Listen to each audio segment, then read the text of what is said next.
The Off-Grid Prep Family Podcast.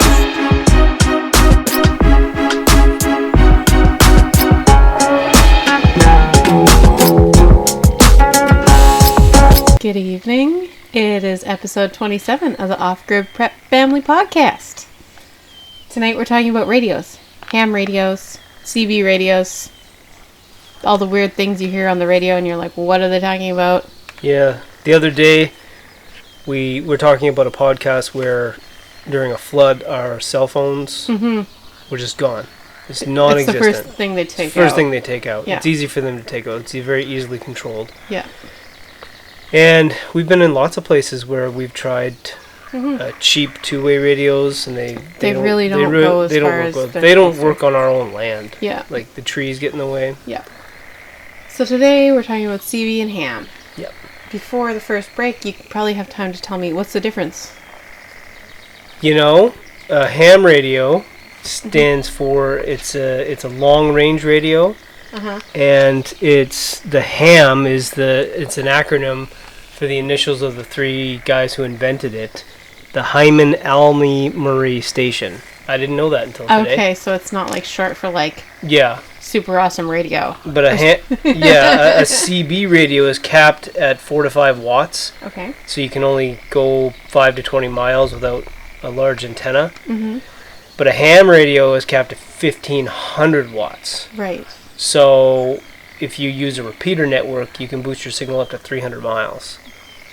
So it's a very significant thing. And then everybody has them, so you can talk to people all around the world. You can just repeat all over the place, right. Yeah.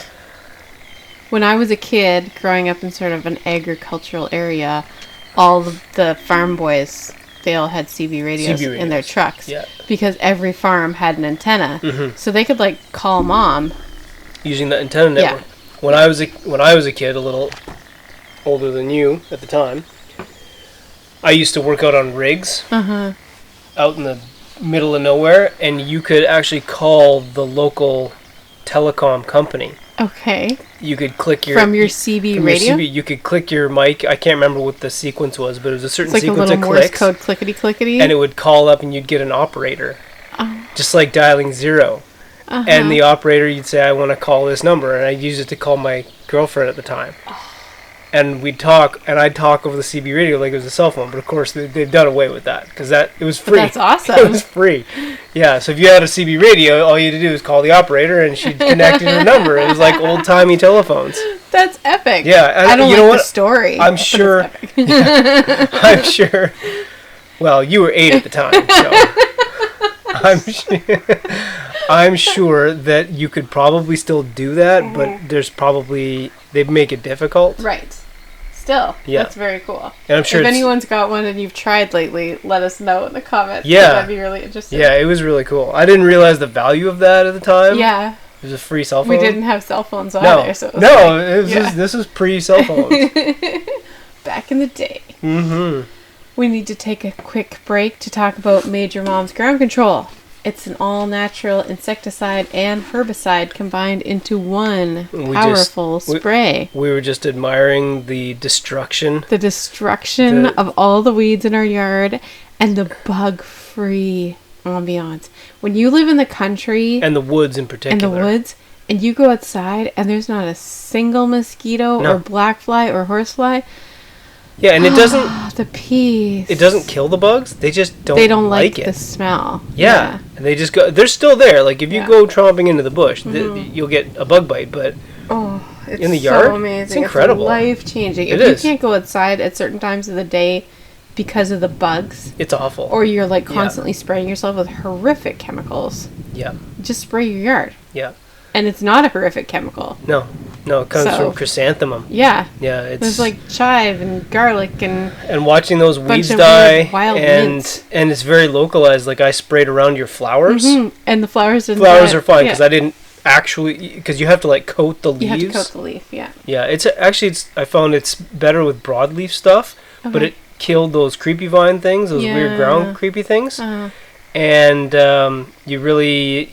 Like the grass seems to fight it a little bit, so it's like a learning experience. Yeah. But eventually, it's just scorched. And the hotter it is, the better. When you apply it, the better it is. Yeah. So, if you want to try out Major Mom's Ground Control, it's cheaper than glyphosate, and it's also natural and bug killer. Yeah. You can go to our store at offgridprepfamily.com, and if you use the coupon code OGPF, you get $15 off and free shipping. Nice. Pretty epic. All right, continuing on. So, ham radios versus CB radios. I don't know. I mean, a ham radio is more powerful. There's an established network. It seems to be more the favorite of the FCC. But you need a license. You need a license. It's a whole thing. If you live somewhere agricultural like we do, you can get pretty far on a CB radio. Yeah, and if you're on your own land, get a CB radio. Yeah. Yeah. The problem with CB radio is that it's all public, but we have some workarounds for that for you later on in the episode. So with a CB radio, you need a much bigger antenna. It's like around 8.5 and manual tuning to your needs. Off-roaders prefer to use the lower channels, for example. But a ham radio pretty much comes out of the factory like ready and tuned. Oh, I remember doing that. There's gain and stuff on the CB radio. Yeah. And you need a shorter antenna. Huh. One last thing to consider about CBs is that they use AM, which has tons of static and white noise, while ham radios are like on the FM end, so it doesn't have as much of that annoying. Now, however, I actually know a little bit about the difference between AM and FM. AM is called amplitude modulation, and it uses a much lower bandwidth, whereas FM is frequency modulation. So AM is like 660 hertz, for example, the oscillation, but FM is like 107 kilohertz. Okay, it's like really high frequency. Okay. So the difference is FM, you get a clear signal, but AM, it doesn't go around mountains, but it works better in rough terrain. Right. And so that's in the why woods, when you're in the country or where we live, the first thing that happens, we can't get FM. Yeah.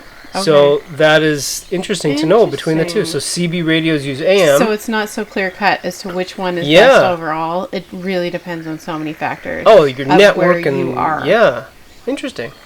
The model of ham radio that we really like, it's got amazing reviews. It's the cheapest. It's like a Chinese knockoff, but it's fine. Yeah. Sometimes you get a bad one, you just send it back to Amazon. Some things are false economy, but a lot of things aren't. And so just test your gear as soon as it comes from Amazon. If it's junk, send it back, get a new one. Because their quality control is terrible, but the price is about an eighth the price. Yeah. We like the Baofeng UV5Rs. They come in 2-packs, 4-packs, 6-packs, and they have tons of accessories. Yeah. Do you want to start talking about the fun stuff for radios? The chart? Like the really cool, like, what you say on the radio? Yeah, so it sounds badass. It sounds so cool. We have a printable in our store. It's free. That's right. For your... it's like memorizing Morse code. It is. The radio codes. Yeah.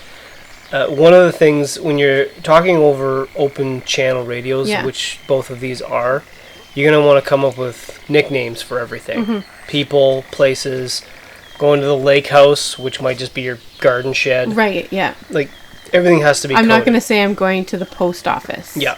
I'm going to say I'm going to go, I don't know, shoot some paper. Like, I'm not going to... Things you do, like taking a ride, might be to go check on the animals. Yeah. Sweating might mean you're working in the garden. Mm-hmm. Or for the post office, dropping off papers might be going to the post office. And those are just ideas. You have to come up with your own thing. That's how all code is invented. It's all like... And so that's on our printable. There's a bunch of blank spaces for you to write down your family's codes and your family's call names. And you can just put them beside your radios or in your kitchen somewhere so that it makes it easy for everybody. So there's a bunch of terms. Once again, there's a printable. Yeah. You don't have to memorize these, but they're interesting. Yeah. This is the most common one is 10-4. Mm-hmm. Specifically, 10-4 confirms that a transmission is understood. Mm. It can also be used to mean agreement, copy that, copy, or roger, or other ways to say that you understood the communication. 410... Reverse the number. It's the opposite of that. Do you understand? Right. Okay. Right. Do you agree? Right? And you can use this when you want confirmation from the listener. Okay. 10.5 means relay the message. 10.6 indicates someone is busy. There's a whole bunch of these. It goes from 10.1, which means you're receiving poor reception. There's up to 10.200 here. Yeah. And it's... But it's useful because... It is useful, and it's just like learning Morse code. Yeah. One of my favorites is 10.6 because it's like BRB. Sure, yeah. It's like, be right back, great. 10.7 means you're out of service, or like you're leaving the air, or like you might say that when you know you're going around something and you're not going to have service for a minute. 10.9 is repeat a message. You know what's interesting about this is this stuff's been around for years. It's a lost art. I interacted a lot on a CB radio as a kid, and nobody ever taught me any of this. So this is a lost art. It was a lost art 20 years ago. Yeah. 25 years ago? How old am I? 30 years ago? Oh my god, it's almost 30 years ago. You're so old. It was 30 years ago when I was talking to the operator. Yeah. That's crazy. Anyway, it's just like anything else. This is a tried and true thing, and it works, and it's a good method of communication. It is. It's fast, it's concise. What I'm getting at here is this relates to the gate automation thing that I was talking about in the last episode. Now, what I use is a whole bunch of components and technology that's been around for years and years, but it's easy to use, and there's an established platform for it. And, for instance, the automation system that I put in our house and all over the farm, it's based on industrial stuff, which has been out for literally decades, doing a fantastic job. Yeah. Don't mess with it. But people did mess with it. Right. And now when anybody says automation, people think Raspberry Pi or Arduino. Oh. And they're awful. You can't get anything done with them. You can't. Real. You have to download it. They're just toys. I actually at one point tried to pay people to write code for me, and they didn't know what to do either. And it was like a simple task. Because you're trying to get actual things done. Gates opened, cameras turned on, motion sensors detected. And you have to download all these. You can't use a toy for that. It's just like using a Wink instead of getting your own. Yeah. So when what I'm getting at here is whether it's the radios or the automation. Go old school. Find out, where did this start? You know, is there an established version of this somewhere? And there is. It's hard to find. You don't need to do it on your cell phone. No. It's already there. Don't reinvent the wheel. Because just like Uber made taxis worse, ultimately, right? The new thing is rarely the best thing. It's rarely better. And it's rarely good for humanity. True. Yeah. Should we keep going? We got lots of time. And people like to stand there with their pencils. So here we go, people. Go through the list. Here you go, pencil people. Start up at 10.1. We've been through 10.1. 10.1, 10.2 We're indicates... up to 10.10. Right, okay. 10.10 means you're listening but not participating. It's also, you call it sandbagging. So it just means, I'm here, I'm listening, but I'm doing the dishes, says mom, or something, right? 10.23 is requesting the other person to stand by. And 10.11 is used when the other person, like on the other end, is speaking too quickly and you want them to slow down. Oh, okay. I would use that all the time on cell phones if people would know what on earth I was talking about. Here's one that you should know and you should memorize. 10.12 means visitors are present. Ah, yes. 10.13 is when you're looking for advice on like weather and road conditions from somebody who's already out there.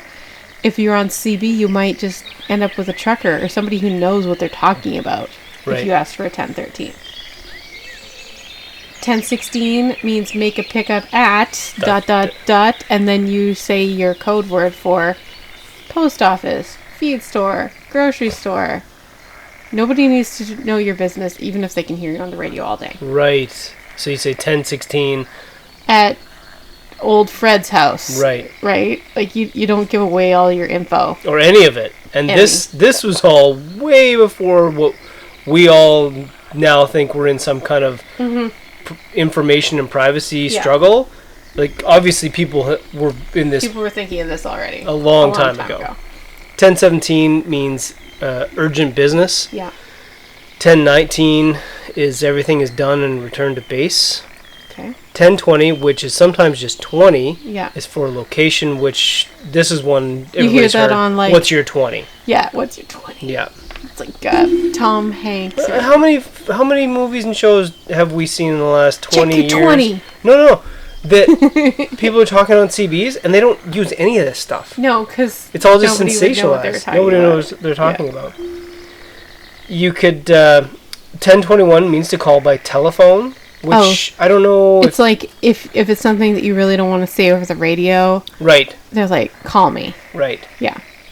Which is ironically much less secure. It is. But it wasn't 30 years ago. Yeah. 1023 is to stand by. 1033 is emergency traffic at the station. 1034 means trouble at the station. Help is needed. 1035 is used to indicate confidential information. I wish they'd elaborate on that when we got this list. Confidential information. Yeah. It's hard to do on an open radio, but at least it would... If it were me and I heard that code, I'd be picking my ears up and trying to figure out what neighbor it was. 1041 is an indication to change the channel to a different channel. Right. 1042 is a traffic accident. 1045 is a request for all units within range to report. So now you're getting into EMS type stuff. But even just like everyone on your property come to the house thing, right? Yeah. Where are we at here? Oh, 1062. I'm unable to copy. Use a phone. 1065 means I'm done what you told me to do in the garden, Mom, and I'm awaiting my next assignment. And speaking of that, we're going to thank our next sponsor of the day, which is us, the Off-Grid Prep Families. Your planners are amazing. They're pretty epic. People need to know. People need to know. So if you want your kids to give you your 30 minutes of weeding in the morning and do all those chores without having to ask them to do every single task every single day. But no, you're totally right. When they have that list, it's like they're at peace. So they're at peace. They know what they need to do before they get free time. And I don't get decision fatigue of being like, has anyone emptied the dishwasher? Who has the lunch dishes? Who's hung the laundry? There's like 1,000 things as a mom that's bouncing around in your brain all day long. Just put them down. It's already in the planner. You can add your own stuff if you want to. And your life becomes peaceful and your house becomes cleaner. It is magical.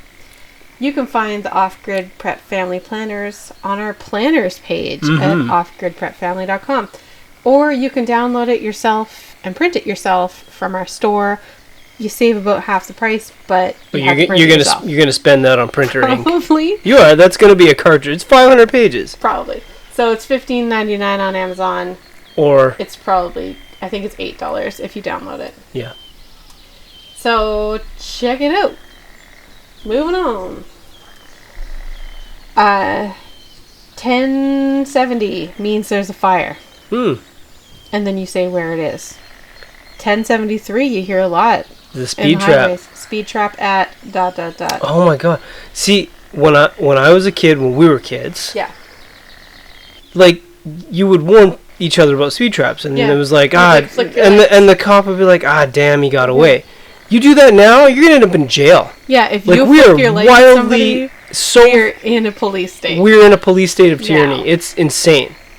1077 means negative contact. 1091 is a request for the speaker to talk closer to the mic. Like Katie Malone. Microphone. If you get that, we would like to meet you. 1099 means mission accomplished. That's always the one you want to hear. And 10100 is used to tell someone you have to go potty. Oh, that's weird. 1022 means police needed at. No. Ding, ding, ding. Nowhere. We try not to use that one. Police needed at. Jesus. When I was a kid, I love using this line now. I love saying when I was a kid. Because I still feel like a kid. Yeah. I do. I do not feel old. When I was a kid, the police station in our town was this rundown, crappy little 500 square foot bungalow that obviously the RCMP purchased off of somebody or foreclosed on or whatever. Yeah. It had that, that crappy glass chunk stucco. I love that stucco. No, I know you sparkly. Do. Yeah, I hate it. I know you love it. Had that. It did. It did. Nostalgic. Yeah. It was. It's the prairies. Yeah. You know the vibe. Totally. 55. But this house, this was the cop shop. There was like, I think they ramshackled a cell in the basement. I had a buddy who was in there once or twice or 3 times. And it was like, they kept order, generally without being jerks. Yeah, it's a different And then culture it now. just, Something's like, it is flipped. nightmarish now. Yeah. And on the flip side, the people who the police bust are doing horrible things. Yeah. I mean, I not wouldn't always. either of those jobs, frankly. No, exactly. And it's like so extreme. Yeah. Anyway, We don't use that code particularly. like for that amount of time, like to change to progress, I should be like 300. Yeah. It's like things are accelerating so fast. If you feel like things are getting really bad really quickly, you're not alone. Yeah. You're right. It's crazy. You're not crazy. It's crazy. You know, when they sit there like on a trucking movie and they're like, breaker, 19. Yeah, what does that mean? It means change to channel 19.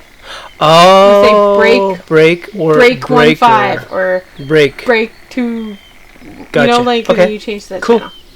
I think that's the end of our info sesh here. I didn't talk about the handheld radios. Yeah, and you should really come up with like call signs for everybody who might pick up a radio. Yeah. So like maybe your kid's named Little Buddy or Junior, and they should know, and you should know, and everybody should have an idea. Not just for the people who are on the radio, but for the people that you know in your neighborhood or the people. And everybody should know their call sign. They should have it memorized. Grandma, which also now is called an alias, and you like get in a lot of trouble for that kind of stuff unless you're a movie star. Right. It's like ridiculous. There is that. Yeah. There's some discrepancy about whether you can use Morse code on ham legally. You totally could. What? Oh, legally, really? Or codes. You're not supposed to transmit in code. But that's what we've been talking about. What are they? What do you mean? American Morse is legal on all amateur radio frequencies, and we did look it up. And so we would really suggest that you teach yourself and your kids Morse code because it's fun. Yeah. And it's a cute little family project. It doesn't take all that long, and it's one of those neat little card trick skills that you can pull out of your back pocket when someone questions your homeschooling abilities. It's like, oh yeah, well my kid can divide 6-digit numbers in his head and he knows Morse code, so shut up, Karen. Just a thought. We like Morse code. Shut up, Karen. And so if you learn Morse code, you can probably... We know only one Karen. And she's nice. She's sweet as pie. Lovely. It's not the name I would have chosen, but... Yeah. I feel so bad for her. We haven't talked in years. She's a sweetie. Yeah. Yeah, like probably one of the nicest people ever. So. Quite possibly. Sorry, Karen. Cucumbers! Stop it. We have 5 minutes left. And yesterday... You have less than 5 minutes to tell me everything we've done on the homestead this week. Okay, cucumbers. Cucumbers! I could cucumber all day. I could cucumber till the end of the cucumber. We are Lacto fermenting cucumbers. First year. We've never tried this before. We've only ever done regular old vinegar pickles. But last year we lacto fermented cabbage. It was the sauerkraut was sublime. So amazing. It was amazing. Yeah. And we have this really nice kosher salt that we get from the restaurant supply store. Mm-hmm. And then you don't need to buy vinegar. Yeah, and it no doesn't stuff in taste all vinegary. Oh, and vinegar is just industrial acetic acid. I don't want to know where they get it from. Yeah. And so frankly, for every gallon... That's why when you use vinegar to can and you water bath can, you get a tummy ache. Yeah. Every single one of you gets a tummy ache. You know it. Yeah. You don't know why. Now you know why. You remember a time when pickles didn't give you a tummy ache. Exactly. And they would bounce when they hit the floor. Yeah. Pickles don't bounce anymore. No, they don't. So we're making bouncy cucumbers. And we're pickling everything, but with the lacto fermented. And for it's 1 gallon of water. We've been doing it in pails. 1 gallon of water, half a cup of... We use the kosher salt. Real salt. Not that we care about something that without kind of like caking, something without iodine, like just real salt. Just salt. And then we put in some cloves of garlic, some dill from the garden. Mm-hmm. What else did I put in there? And 2 grape leaves. Grape leaves. If you don't have grape leaves, you can use oak leaves or bay leaves. Bay leaves or tea bag from black tea. Anything with tannin in it. The tannin keeps your cucumbers crispy. Yeah. But we like grape leaves because we've got them in abundance. Mm-hmm. And then you put your cucumbers in there, and then you wait for a couple of weeks. We put a cloth on top, and then we just put the lid on loose. There are fancy fermentation thingies, but they aren't really handy for large quantities like we're doing. So we just do buckets and we leave the lid loose. Yeah, we've tried this year. Our first batch of cucumbers was basically it's like 3 days after we strung them up. Yeah. Like all of a sudden they were like, boom. Finally I can. And that happened with the grapevines too. Yeah, it did. So we did the cucumbers. We only had about a gallon bucket worth. So that's why we went with the small quantity. But last year with the cabbage, we used 5 gallon pails. Yeah, and we'll probably do that with the cucumbers once they start really pumping it out. I just wanted to get some in. And try it out. Yeah. Yeah.